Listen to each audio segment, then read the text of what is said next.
नमस्ते। इस व्याख्या में हम एक बेहद ही दिलचस्प और सच कहूं तो बिल्कुल जादुई सी बात पर चर्चा करने वाले हैं। वो है इंसानी भाषा का विकास। और इस पूरे सफर को समझने के लिए हमारी गाइड होगी सीमा। सीमा एक बिल्कुल नवजात बच्ची है, दुनिया के लिए एकदम नई, जिसे अभी कोई भी शब्द नहीं आता। अब सोचिए, जो बच्ची खुद बोलना नहीं जानती, वो हमें भाषा का इतना बड़ा विज्ञान कैसे सिखा सकती है? कमाल की बात है ना। चलिए देखते हैं। तो चलिए इसमें गहराई से गोता लगाते हैं। जरा इस बेहद दिलचस्प सवाल पर गौर कीजिए। बिना किसी ग्रामर की किताब के, बिना किसी स्कूल या फॉर्मल क्लास के, हम इंसान इतनी जटिल भाषा बोलना आखिर सीख कैसे जाते हैं? ये असल में भाषा विज्ञान के सबसे बड़े रहस्यों में से एक है। इसे समझने के लिए हम सीमा के इस अनोखे सफर को एक टाइमलाइन के जरिए देखेंगे। 1 महीना, 4 महीने, 12 महीने, 18 महीने और 4 साल। ये टाइमलाइन ही हमारा रोड मैप होगी, जिससे हम देखेंगे कि कैसे सीमा एक एक करके अपनी कम्युनिकेशन स्किल्स को लेवल अप करती है, एकदम किसी हीरो की जर्नी की तरह। भाग 1, रोना और कूइंग। जीवन के बिल्कुल पहले महीने में अगर हम ध्यान दें तो बुनियादी ज़रूरतों को बताने के लिए, जैसे भूख, प्यास या ठंड लगना, इन सब के लिए रोना ही सीमा का सबसे पहला और सबसे असरदार साधन होता है। जिंदा रहने और अपनी बात मनवाने का यही इकलौता तरीका है उसके पास। लेकिन फिर 1 से 4 महीने के बीच एक बहुत प्यारा सा बदलाव आता है।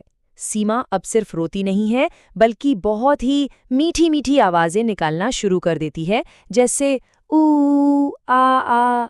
इसे कूइंग कहते हैं। उसे धीरे धीरे ये समझ आने लगता है कि जब मैं ये आवाजें निकालती हूं तो परिवार वाले मेरी तरफ ध्यान देते हैं।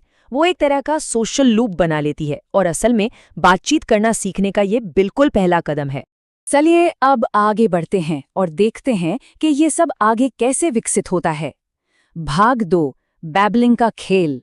अब 4 से 8 महीने के बीच ये आवाजें एक बहुत ही एक्टिव खेल में बदल जाती हैं। इस फेज को बैबलिंग या बड़बड़ाना कहते हैं। यहाँ सीमा बा, दा, मा जैसे अक्षरों को बार बार दोहराने लगती है। सुनने में तो ऐसा लगता है कि जैसे वो कोई भाषा बोल रही हो, पर सच बताऊं, इसका कोई मतलब नहीं होता। ये बस एक अर्थहीन दोहराव है। लेकिन ये उसके होंठ और जीभ के लिए एक बेहद जरूरी शारीरिक कसरत है। वो भविष्य के लिए अपनी बोलने वाली मांसपेशियों की ट्रेनिंग कर रही है। और हाँ, इसी बीच परिवारों में बड़े मजेदार पल भी आते हैं। जैसे जब सीमा माँ माँ माँ करती है तो दादी खुशी से उछल पड़ती हैं कि अरे वाह, ये तो मुझे माँ कह रही है। ये प्यारी सी गलतफहमी बहुत आम है। सच तो ये है कि सीमा को अभी माँ का मतलब बिल्कुल नहीं पता। वो तो बस अपनी आवाज के मजे ले रही है। भाग 3, पहला सार्थक शब्द। जैसे ही सीमा 10 से 12 महीने के पड़ाव पर पहुंचती है, उसके दिमाग का विकास एकदम रॉकेट की स्पीड से होता है। और यहीं पर पहली बार आवाज के साथ कोई अर्थ जुड़ता है। ये एक बहुत ही प्यारी सी कहानी है। एक दिन दादी पूछती हैं, सीमा तुम्हारी गुड़िया कहाँ है? तब सीमा अचानक अपनी उंगली उठाती है, अपनी माँ की तरफ इशारा करती है और बिल्कुल साफ साफ कहती है, माँ, यू। माँ। इस बार ये कोई बैबलिंग नहीं थी, ये एक सोची समझी प्रतिक्रिया थी। ये सीमा का सबसे पहला सार्थक शब्द था। और ये बहुत ही शानदार ढंग से दर्शाता है कि होलोफ्रेस्टिक स्पीच या एक शब्द वाली भाषा क्या होती है। जब सीमा सिर्फ एक शब्द कहती है, पानी, तो उस एक छोटे से शब्द में पूरी की पूरी बात छुपी होती है। यानी उसका मतलब होता है, मुझे पानी चाहिए। एक बच्चा अपनी पूरी बात, अपना पूरा इरादा सिर्फ एक ही शब्द में समेटने का हुनर रखता है। भाग 4, छोटे वाक्यों का जादू। 18 महीने के पड़ाव पर आते आते सीमा अब भाषा को जोड़ने लगती है। वो एक तरह का काम चलाऊ व्याकरण बनाना शुरू कर देती है। अब वो 2 या 3 शब्दों को मिलाकर बोलने लगती है, जैसे सब जूस गया या मुझे पढ़ो। अब अगर तकनीकी रूप से देखें तो ये वाक्य अधूरे हैं, शायद गलत भी हैं, लेकिन उसके परिवार के लिए ये पूरी तरह से स्पष्ट होते हैं। ये छोटे टूटे फूटे वाक्य असल में एक बहुत ही मजबूत पुल का काम करते हैं, जो सीमा को असली और संपूर्ण भाषा की ओर ले जा रहे हैं। भाग 5, बोलती चिड़िया। और अब हमारी सीमा 4 साल की हो गई है। उसकी एनर्जी देखने लायक है, क्योंकि अब वो पूरी तरह से बातचीत करने में माहिर हो चुकी है। जरा इस प्यारी सी बात पर गौर कीजिए। माँ, आज स्कूल में ना एक तितली आई थी। वो एकदम पीली थी और फूल पर बैठी।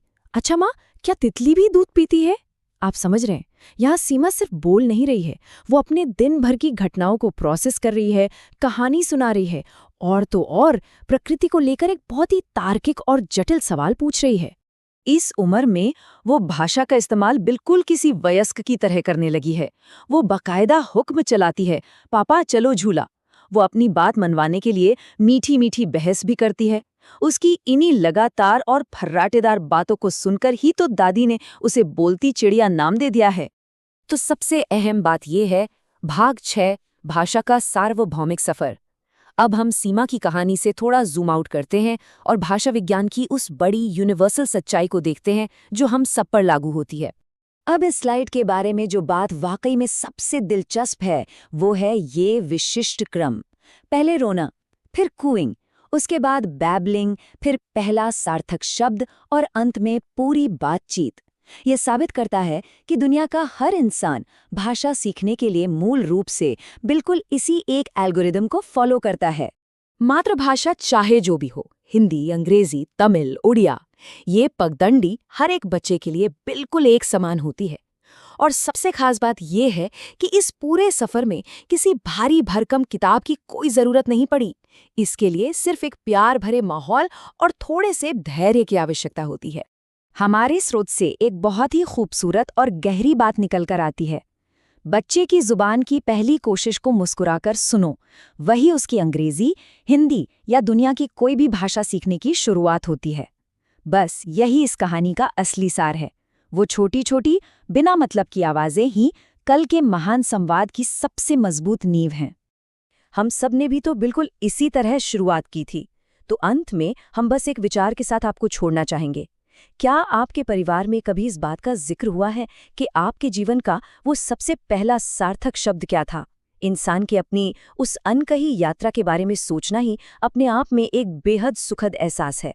इस बारे में जरूर सोचिएगा। इसी के साथ हमारी ये व्याख्या यहीं समाप्त होती है।